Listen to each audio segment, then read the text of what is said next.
Olá pessoal, tudo bem? Na aula de hoje nós vamos continuar falando sobre sangue e circulação. Então vamos lá? Novamente a gente está falando aqui do nosso coração, né? O coração que é extremamente importante para enviar os nutrientes para o corpo.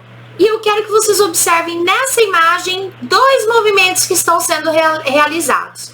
O movimento de contração e o movimento de relaxamento.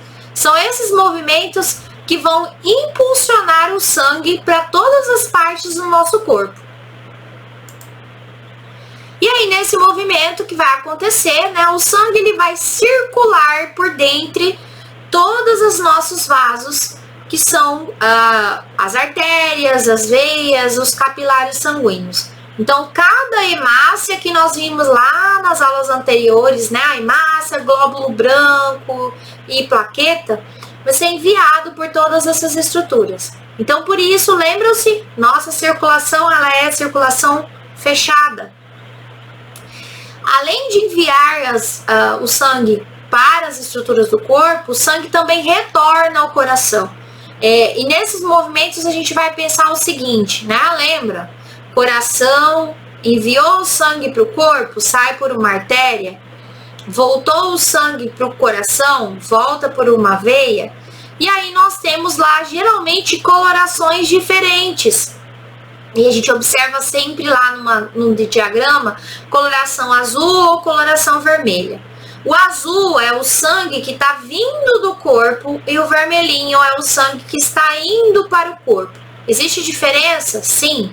Quando a gente lembra da hemácia, né, e da hemoglobina, lembra-se? A hemoglobina, aquele pigmento que carrega que tem ferro e carrega o oxigênio, ele é importante porque vai levar o oxigênio para o corpo.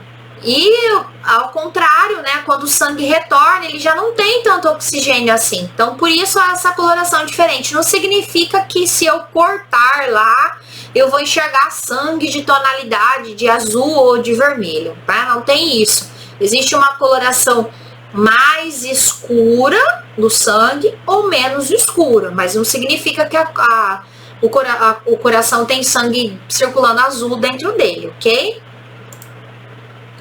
Bom, os vasos sanguíneos então são artérias, capilares e veias. Qual que é a diferença entre eles? Já falei que a artéria geralmente vai levar o sangue. Se ela leva o sangue, ela precisa ter uma camada de músculo maior. Então, a artéria, ela vai ser revestida por tecido conjuntivo, tecido muscular, né? E também por células endoteliais, que são células em si de tecido epitelial. Já a veia já não precisa tanto assim desse músculo tão forte, justamente porque a veia ela vai retornar o sangue para o coração, né? Mas não precisa ir com tanta pressão assim, vamos dizer. Então, as veias, elas têm tecido conjuntivo, muscular e células endoteliais de novo, né? Então, existe essa diferença. O calibre da artéria, a artéria ela vai ser um pouco mais espessa, mais grossa que uma veia. Já os capilares, quando eu falo capilar, lembro do fio de cabelo. São extremamente finos. Eles vão levar as células até os tecidos. Então, lá quando eu penso as pontas dos dedos, todos os tecidos do epitélio, a gente vai pensar nos capilares. São os capilares que são responsáveis por levar o sangue até ali e trazer o sangue dessas regiões, ok? E aí nós temos isso aqui, né? A veia, então, vai levar o sangue para o coração. Ela é menos espessa que a artéria que vai levar o sangue do coração para o corpo. E o capilar, que é muito mais fino, tem uma camada bem mais, menos espessa, mais fina do que as camadas das artérias e veias, justamente porque ele vai levar até os tecidos, ele tem que ser necessariamente mais fino para que o sangue chegue até aí. Esse processo, né, em que eu tenho os vasos sanguíneos, eles vão carregar nutrientes, gases, oxigênio, gás carbônico, restos metabólicos. Esses restos metabólicos, ele vem do nosso metabolismo. Lembra quando a gente falou de mitocôndria? A mitocôndria vai fazer um processo de respiração celular. O que vai ser resto nesse processo? Água, né, gás. Então, isso daí vai voltar para a circulação. Então, no processo, por exemplo, natural, que a gente vai fazer um exame de sangue, o exame de sangue pode ter, por exemplo, lá, elevada concentração de glicose. Quando a gente tem glicose em excesso no organismo, o pâncreas não está funcionando direito, né? A pessoa está com problema de diabetes. Essa glicose ela pode aumentar. Então, o sangue vai carregar isso para ser excretado. A pessoa que tem diabetes, por exemplo, vai excretar essa glicose através da urina. Além disso, a gente tem lá o ácido úrico, que vai ser excretado também.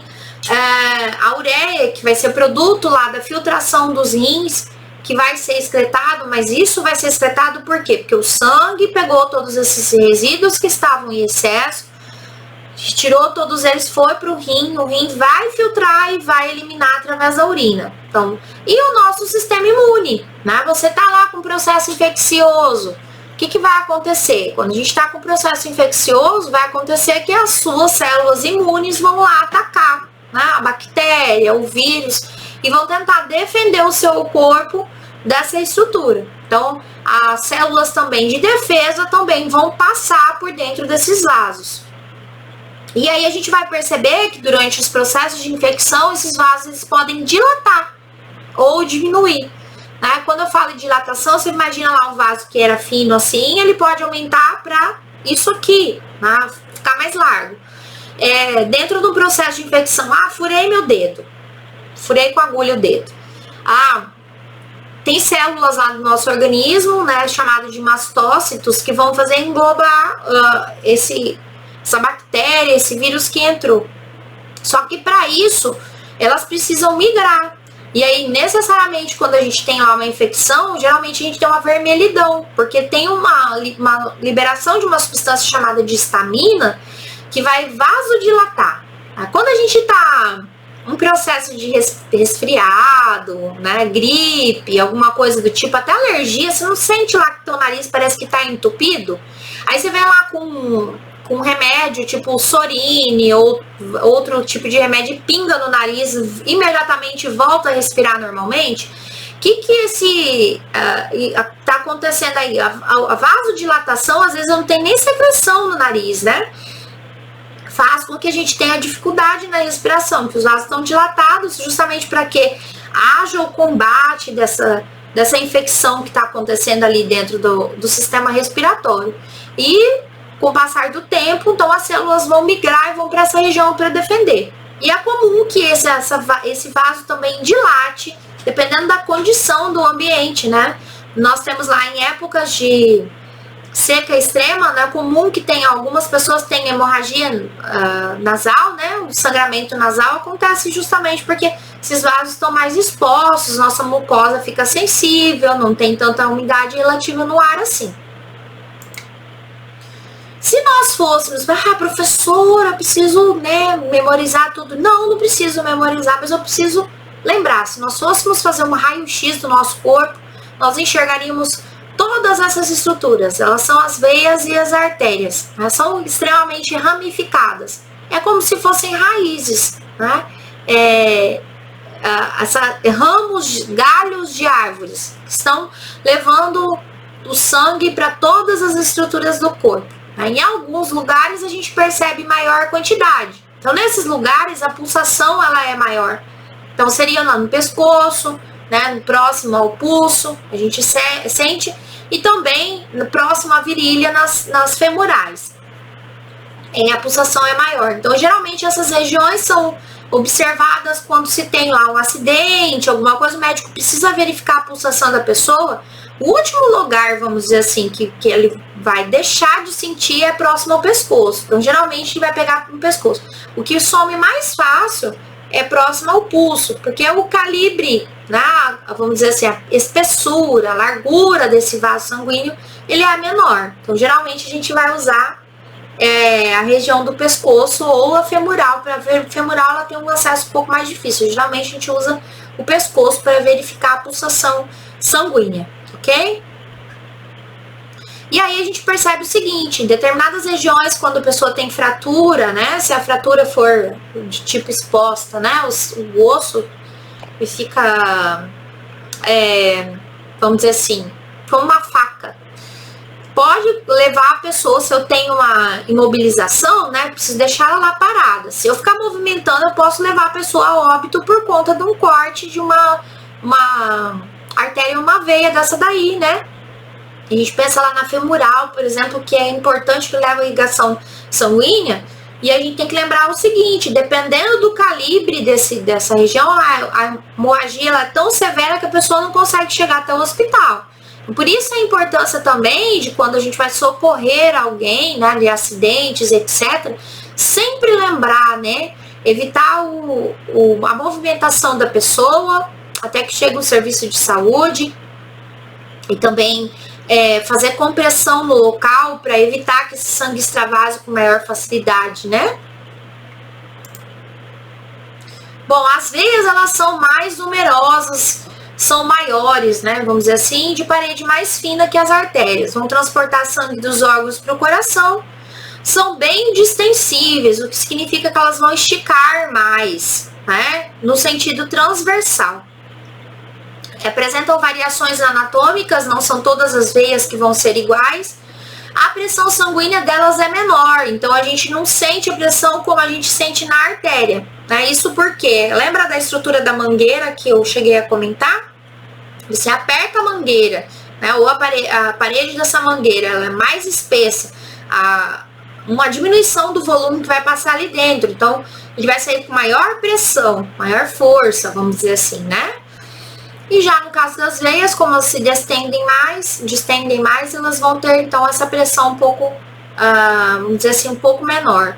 E as veias podem ser superficiais ou profundas. Então, a maioria das vezes quando a gente vai fazer um exame de sangue, a gente coleta sangue venoso, né? Não é tanto sangue arterial, é sangue venoso.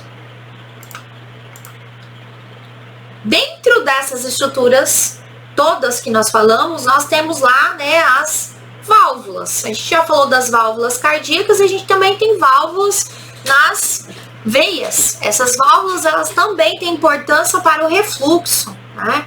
Então, imagine que o fluxo lá, ele vai ser unidirecional, que a gente tem lá numa direção, né, ele tem que subir e teria que parar.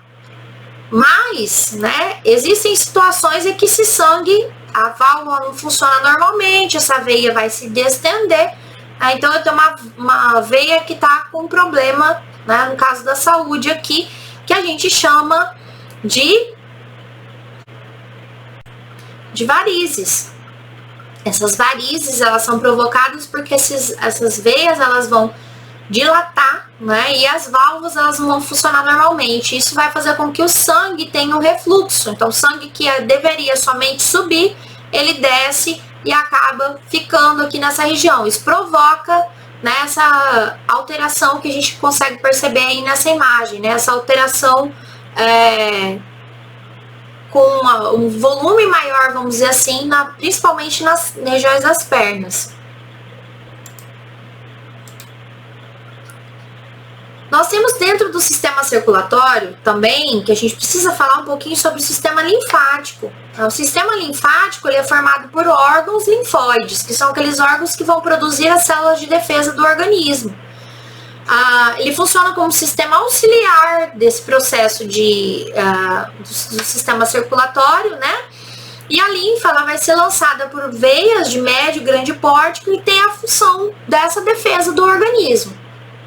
Os vasos também apresentam válvulas, assim como a gente observou nos vasos sanguíneos, né? E esses capilares linfáticos têm os vasos linfáticos e os troncos linfáticos. Então é mais ou menos como funciona o sistema circulatório, né? Só que a diferença no caso do vaso linfático, ou do sistema linfático, é que a gente tem as células de defesa exclusivamente. No caso do sistema circulatório sanguíneo, nós temos lá as células de defesa, as células das hemácias que vão fazer transporte de nutrientes e também as células de coagulação, que são as plaquetas, certo?